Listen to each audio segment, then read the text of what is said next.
ایک اسم اعظم کا وظیفہ جو ہے وہ لوگ بہت پسند کرتے ہیں، ملین اس کے ویوز ہیں، آپ کے نانا جان عنایت کرتے تھے لوگوں کو اور آپ بھی عنایت کرتے تھے. میں دیکھنے والوں کو، الف ٹی وی کے ناظرین کو ذرا وہ وظیفہ عنایت کریں تاکہ ان کی زندگی میں بھی آسانیاں آ سکیں. کیا فرماتے ہیں؟ بنیادی طور کے اوپر انہوں نے اسم اعظم کے جو وظائف ہیں وہ بتلائیں اپنے شاگردوں کو. ان میں سے ایک وظیفہ یہ ہے کہ جیسے سورۃ بقرہ میں صحابی نے کہا اسم اعظم ہے، سورۃ آل عمران میں ہے، طٰہٰ میں ہے، تو اس سے انہوں نے یہ اخذ کیا کہ اسم اعظم اس وظیفے میں لازمی طور پہ موجود ہے. اور اسم اعظم ایک نہیں ہے، متعدد ہیں، یہ بھی بات یاد رکھیں. صحیح.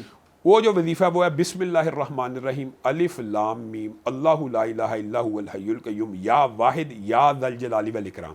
بسم اللہ ہر دفعہ پڑھنی ہے، یہ 313 مرتبہ پڑھے اور کوئی بھی دعا پڑھے اور اول آخر اس کے درود پاک پڑھنا ہے.